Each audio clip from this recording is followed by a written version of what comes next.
La conférence de presse de Bernard Gouta et Gabin Michet avant le déplacement à Provence Rugby. Bonjour messieurs. Bonjour. Bernard, bonjour. Bonjour. Gabin, bonjour. Comment s'est passée cette semaine après la défaite contre Valence Roman? Tu as eu une réaction après le match en disant que tu avais été déçu par cette prestation-là, notamment par le premier acte. Oui, La semaine a été compliquée. On dit qu'habituellement les lendemains de défaite sont difficiles. non, elle a été toujours pareil. Des fois, quand tu réagis à chaud, tu ne prends pas assez le recul pour bien analyser les choses. Et voilà, donc après un petit recul, je dirais que on va en parler après de nos problématiques qu'on a en ce moment pour construire nos matchs, aussi bien en attaque qu'en défense. Et non, ce qu'on a voulu faire, c'est régénérer quand même notre groupe. C'est-à-dire qu'il y a eu deux phases. Une première phase où un groupe d'une vingtaine de joueurs a repris plus tôt. Et le groupe qui a eu beaucoup de temps de match, c'est-à-dire il doit y avoir 14 joueurs qui ont fait pratiquement toutes les feuilles de match, eux ont eu droit à une semaine de régénération. Donc ils nous ont rejoints dimanche. Donc il y a un groupe qui a repris jeudi et un groupe qui a repris dimanche avec bien évidemment l'intégration de Van Veren. Alors, au niveau de la semaine de travail, et par rapport à ce dernier match notamment, tu t'étais aperçu que le remplaçant, enfin, le banc de remplaçants t'amenait pas grand chose, c'était un peu plus faible quand tu terminais les rencontres que tu les faisais rentrer. Donc tu avais changé cette fois-là contre Valence Roman, tu avais mis un peu le banc devant et puis un gros banc derrière. Mais on a vu que ça a été cette fois en première mi-temps que ça pêchait. Et ça à dire que ton groupe n'est pas si homogène que ce que tout le monde pouvait penser. Si, il est homogène, il a démontré sur certains matchs, certaines mi-temps, dans la construction. Non, ce qui nous rend fébriles, c'est juste notre habileté technique. Donc, elle ne nous a pas permis de bien rentrer dans ce match en première mi-temps. Et quand on fait le bilan de tout le bloc, le seul problème, c'est nous-mêmes. Donc, et chaque fois, sur ce manque de, je dirais pas d'investissement, parce que l'investissement, il est là, l'état d'esprit est là, on le voit quand même, hein, marquer 4 essais en seconde mi-temps et revenir au score comme on l'a fait, ça prouve que les joueurs n'ont pas lâché. Donc, et ça, c'est important et c'est pas négociable. Par contre, on s'est aperçu depuis le match de Colomiers, même le match de Colomiers, c'est chaque fois nos erreurs individuelles qui nous coûtent cher, aussi bien en attaque qu'en défense, sur nos placements, sur nos skills, sur notre défense. Voilà, le problème il est là. Dès qu'il y en a un qui s'oublie, il met en difficulté et on n'a pas un collectif assez fort pour le moment pour rattraper en permanence ces erreurs-là. Donc on n'a pas cette expérience collective encore qu'on est en train de construire, bien évidemment, mais on apprend ensuite pour répondre à ta question que j'ai trouvée très pertinente, sur la reprise, bien évidemment qu'on a travaillé ce qui n'allait pas. Et ce qui n'allait pas, c'est nos attitudes au contact, c'est nos choses basiques, c'est tout ce qui est jeu sans ballon. Et voilà, on a accentué nos entraînements dans ce sens-là, un peu moins de rugby, un peu plus de séparé, mais beaucoup de skills, notamment au dojo, sur le terrain. Et voilà, je pense que c'est comme ça qu'on va corriger un peu notre habilité technique et qu'on va redonner de la confiance à nos joueurs par le travail et notamment sur nos skills. Alors, tu parlais de joueurs qui vous a rejoint, Van Vuren, et aussi un entraîneur qui vous a rejoint, qui s'est mis au boulot depuis jeudi Oui. dernier. Qu'est-ce qui vous a amené? Bon, toi, tu le connaissais un petit peu d'Agen, un peu de Perpignan aussi, enfin un peu beaucoup. Qu'est-ce qui vous a amené cette semaine? Qu'est-ce qui a changé, justement, puisque lui est responsable de l'animation offensive? Oui. Non, ce qui a changé pour le moment, il vient d'arriver, hein, il est dans l'observation, il fait un peu un état des lieux, donc même s'il prend de temps en temps quelques entraînements, mais il est évident que pour lui, sa première préoccupation, c'est de connaître les joueurs, de connaître comment le staff fonctionne, et trouver sa place et ses repères là-dedans. Et ensuite, identifier nos problématiques, qu'il a déjà fait, hein, bien évidemment, et il va nous amener une communication différente. À l'anglo-saxonne, je dirais, et il va nous amener là-dedans. Et puis Mani, je connais très bien, il est très précis sur le détail, et ce qui nous manque, c'est ça aussi, donc, et notamment sur notre secteur de notre attaque. Alors, Gabin, toi tu joues derrière, Mani demande de jouer demi-ouverture également. Qu'est-ce qu'il a pu vous amener depuis qu'il est arrivé? Est-ce que tu as senti quelque chose qu'il a pu vous amener? Ou est-ce que bon, c'est encore trop frais pour qu'il vous ait amené quelque chose? Non, je rejoins Bernard. Comme l'a dit Bernard, pour le moment, il est en observation, même s'il intervient sur certaines choses. Mais il discute pas mal avec nous. sur des corrections à apporter pour que l'équipe fonctionne mieux. Donc pour le moment, c'est des petits détails avec le recul qu'il prend, la façon dont il commence à nous connaître, les joueurs différents que nous sommes. Donc petit à petit, il apporte des petits détails tout en prenant un peu de recul, regardant un petit peu de loin pour le moment le groupe et en s'incorporant un petit peu cet environnement à Carca. C'est un discours différent qu'il amène. Hein. Bien évidemment, c'est 3 discours différents parce que ce sont 3 hommes différents. Ils ont chacun leur discours qui nous amène à l'équipe 3 choses différentes. Mais comme tout le staff a des caractères différents, ils nous apportent tous quelque chose de différent. Voilà, on connaît Meadji depuis maintenant un peu plus d'1 an et qui nous apporte des choses différentes que peut nous apporter Mani. Je crois que pour le moment, ils se complètent dans leur discours et c'est maintenant aussi à nous, joueurs, de prendre ce qu'il y a à prendre, de les écouter et de mettre en œuvre sur le terrain. Non, mais non, vraiment, comme je le dis, ils apportent quelque chose de différent. Bien sûr, moi j'aime ça, j'aime qu'on m'apporte beaucoup de choses, développer constamment mon rugby et le rugby de l'équipe. Donc forcément, un nouveau discours, c'est toujours bon à prendre, bien évidemment.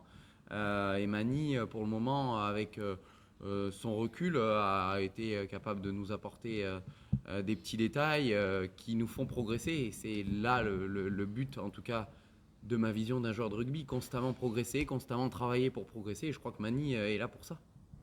Alors Bernard, tu as une voix douce en conférence de presse. Hein. Est-ce que cette semaine, on a entendu ta voix de ténor au niveau de l'entraînement?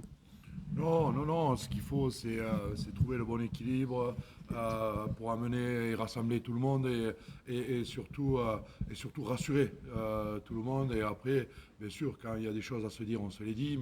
Mais on a, comme je vous dis, s'il y avait un manque d'investissement, s'il y avait un manque de combat, vous connaissez mes qualités là-dedans et si je vois que mon équipe le transfère pas ou le transmet pas, là je ne serais pas content parce que ça me ressemble pas.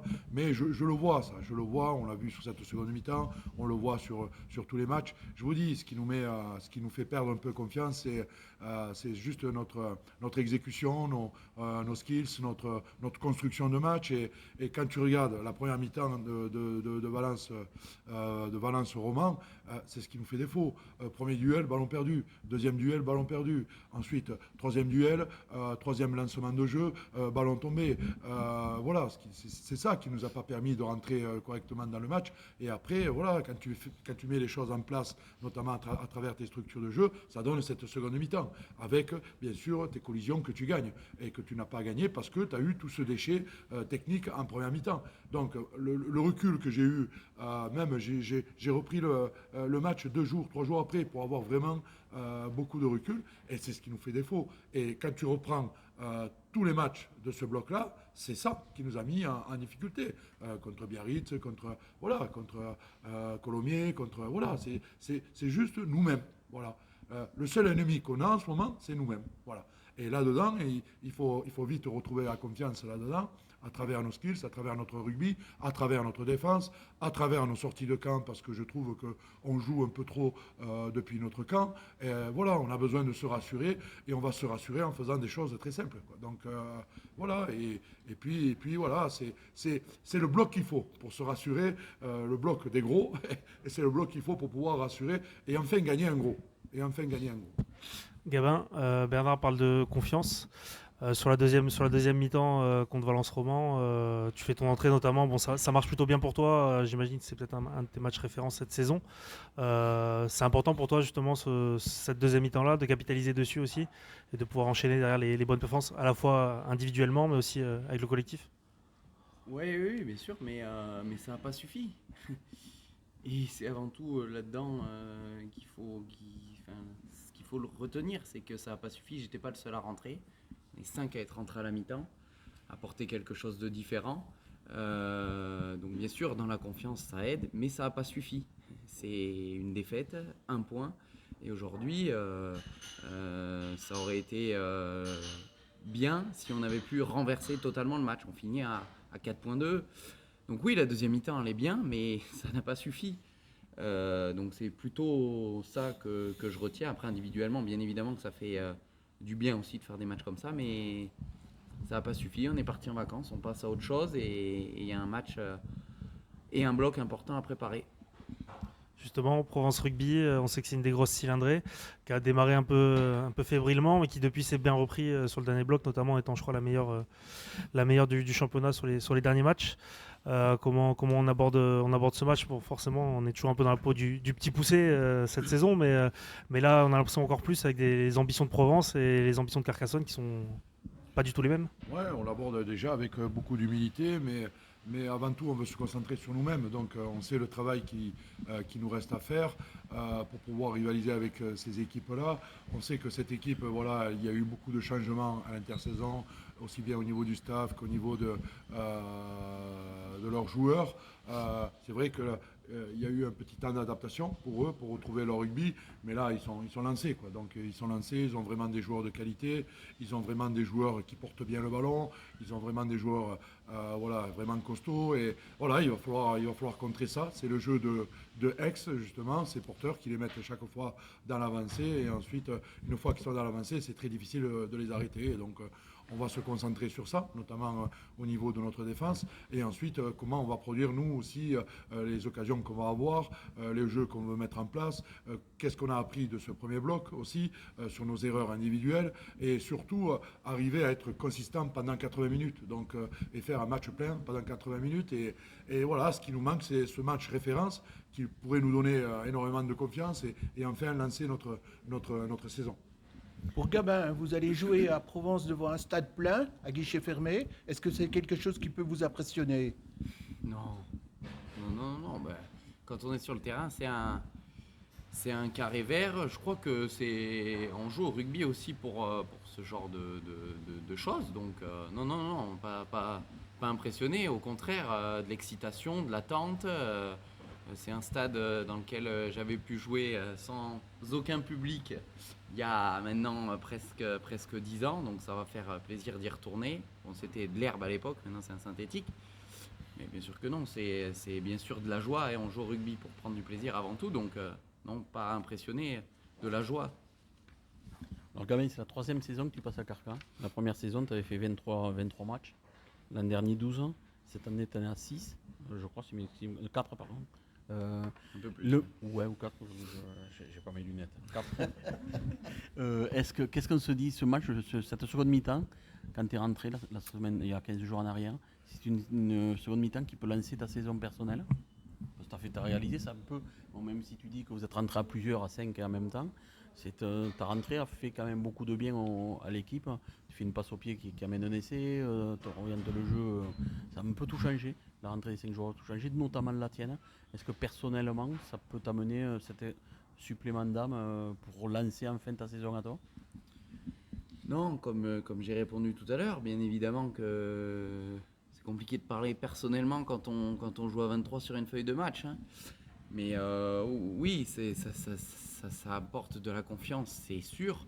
Après, comme j'ai dit, le rugby, on a la chance et l'opportunité d'être remis en question toutes les semaines. Donc, c'est bien évidemment que ça apporte de la confiance, mais il faut vite passer à autre chose en gardant le positif, en corrigeant ce qui n'a pas été aussi.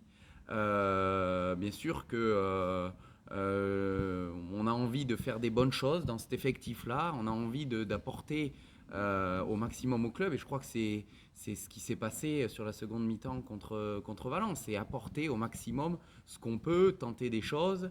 Et puis on était un petit peu dos au mur. Donc voilà, fallait un peu réveiller ce volcan là qui était en nous.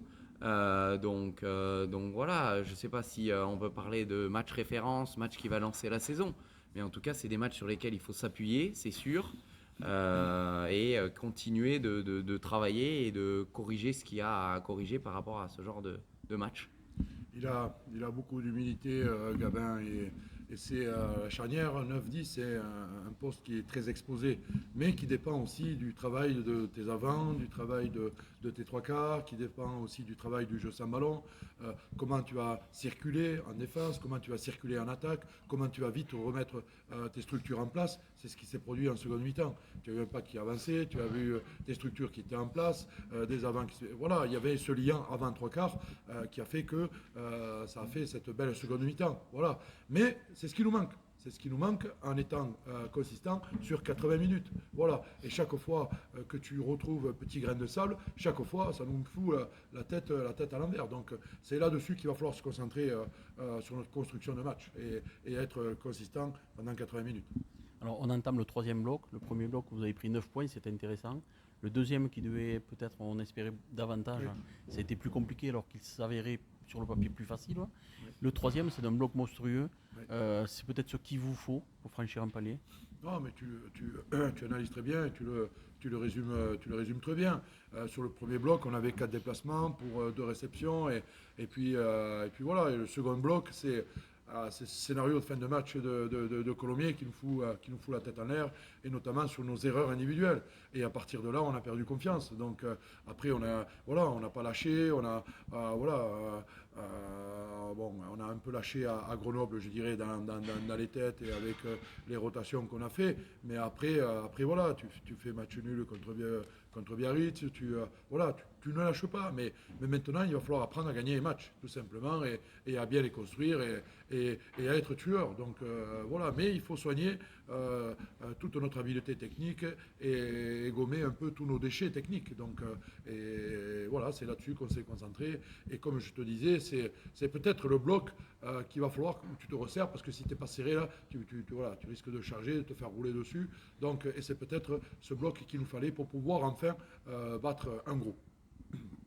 D'un point de vue un peu plus technique, tu le disais, une pelouse synthétique ce week-end à Provence. Est-ce que ça change quelque chose vraiment Est-ce que ça va vraiment plus vite, notamment les jeux au pied, ou est-ce que c'est un détail particulier, Gabin? C'est un détail, oui, mais important. C'est une structure, tout va plus vite. Mais déjà, avant le jeu au pied, c'est dans les attitudes au sol. C'est des surfaces qui font accélérer tout. Il y a beaucoup de turnover sur ce genre de surface, donc il faut être vigilant à ça. Je crois qu'on l'a travaillé. On a aussi la chance d'avoir un synthétique à côté de Domecq. Donc oui, ça change des choses. Après, je crois que les ingrédients les plus importants au rugby sont toujours les mêmes. Donc synthétique ou pas, on va pas trop réfléchir par rapport à ça. Mais c'est un détail important, oui, ça c'est sûr. Vous allez rencontrer les 3 plus gros budgets dans ce bloc, les trois plus gros budgets de la Pro D2. Alors, est-ce que l'argent fait le résultat du match? Non, je pense pas. Bon, ça aide à construire ton équipe et à te donner du confort dans ton effectif. C'est pas tellement le budget qui est important, c'est les outils de travail qui est mis à disposition. C'est vrai que c'est des clubs qui se sont très bien restructurés et structurés. Donc voilà, mais après, comme je l'ai dit, c'est pas parce que tu as un gros budget que tu as de grosses parties génitales. Donc ça, j'en suis conscient. Maintenant, c'est comment on va dégager cette force collective. Tu comprends ce que je veux te dire? Et c'est ce qu'on a fait sur le début de saison. On a senti une force collective vraiment très très forte. Et après, elle s'est un peu effritée, je dis, à ce manque de confiance et aussi à nos erreurs techniques. Donc il va falloir vite gommer nos erreurs techniques. Vous allez voir que la confiance, elle va revenir. Mais pour qu'elle revienne, il nous faut se mettre dans une bonne dynamique. Et la bonne dynamique, il n'y a rien de mieux que de battre un gros. Et on a 4 matchs pour ça. Donc, et on va se concentrer là-dessus. Est-ce que le nouvel arrivant, le nouveau talonneur a déjà la licence et tout ça, et qui pourra jouer par exemple à Brive s'il est en forme, ou Non. est-ce qu'on n'a pas encore tous les papiers en place? Non, on a validé les tests médicaux, ça c'est quand même le plus important. Donc il sera, à mon avis, opérationnel pour les déplacements à Brive. Pour ça, c'est que notre sport, juste avec les hommes, avec la relation entre les hommes, tu peux combattre beaucoup de choses avec ça. Donc, et les budgets, ça n'a rien à voir. On l'a vu, le PSG, qui avait à un moment donné le meilleur budget de cette Ligue des Champions, elle n'a jamais gagné. Voilà, j'avais gagné. Il avait les meilleurs joueurs, mais parce qu'il manquait un état d'esprit. Et moi, je crois beaucoup en l'état d'esprit et peut-être un peu moins un budget. Après, même si un budget, c'est important dans la construction et dans la vie d'un club, mais ce n'est pas le plus important. Voilà. Allez. Gabin, dernière petite question. Je crois que cette année, tu n'as jamais été titulaire. Si? Non. Bon. Donc si tu es là, je pense que c'est que tu vas être titulaire, je suppose. On va le savoir dans quelques instants. Ça te change quelque chose le fait que tu sois titulaire ou remplaçant ou pas du tout? Non. Le travail dans la semaine est le même. Je crois qu'il faut être prêt à toute éventualité. Mon deuxième match en pro, je suis rentré à 1 minute 48. Donc voilà, il faut être prêt à tout moment. On a vu le scénario à Dax aussi, où il y a des scénarios de match qui sont différents. Il faut être prêt dans la tête à rentrer à n'importe quel moment quand on est remplaçant, et quand on est titulaire, on sait qu'au coup d'envoi, on va y être. Donc on se prépare de la même façon à rentrer sur le terrain. Alors Bernard, il y a eu ce break de 15 jours. Est-ce que tu as des retours de blessures? Et est-ce que tu peux nous donner l'état de l'infirmerie, s'il te plaît? Oui, donc les retours de blessures, on a Lopetit qui a repris et qui va commencer contre Aix, parce qu'il a besoin de retrouver du rythme et du temps de jeu. Ensuite, l'infirmerie, on a Pérez, Alexandre Pérez qui est à l'infirmerie, on a Mac Phillips qui est à l'infirmerie, on a Chaliès qui est à l'infirmerie aussi, on a Pichon Lilian, on a Thomas Mounia, on a Bousquet, Erjan, Bedou, Doyonart, Ako et Bobila. Donc Bobila qui va se faire opérer de son genou le 15 décembre. Voilà. Donc Mounia, il a quoi? Bobila. Mounia, il a un problème au dos. Voilà. Un problème lombagique. Donc voilà. Bousquet, c'est un coup entraînement de lundi, je crois. Voilà. Donc c'est pas bien grave. C'est pas bien grave. Voilà. Par contre, sur le match de la semaine prochaine, on va rentrer Nice, Chaliès, on va rentrer Mac Phillips et on va rentrer Pérez. Voilà. C'est les seuls joueurs qui pourront postuler sur le prochain match. Des nouvelles d'Étienne? Étienne, il s'est fait infiltrer lundi après-midi, ça s'est très bien passé.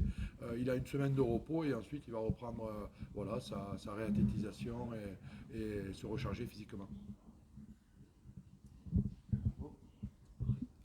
Si on peut avoir la composition, s'il te plaît. Yann, Arnold, numéro 1, 2, Baptiste, 3, Théo, sous arrêt, 4, Romain Mankia, qui sera capitaine, 5, Marius, 6, Bilal, 7, Franck, Macho, 8, Lopetit, 9, Gaëtan Pichon, 10, Gabin Miché, 11, Tex, 12, Jordan, 13, Pablo, 14, Paul Gadea et 15, Maxime Gianet. On va partir sur un 6-2.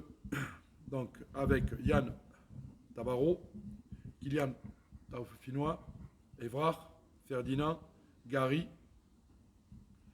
Fabien, Lorenzo, Yvan, David qui va nous couvrir le poste de 9 et de 10 et Joe Watman. Voilà. Pour les 23 qui seront alignés sur la feuille de match. Voilà. Donc vous avez des explications par rapport aux blessés et vous avez des explications aussi par rapport à ce match-là. Super, merci beaucoup. Merci. Allez.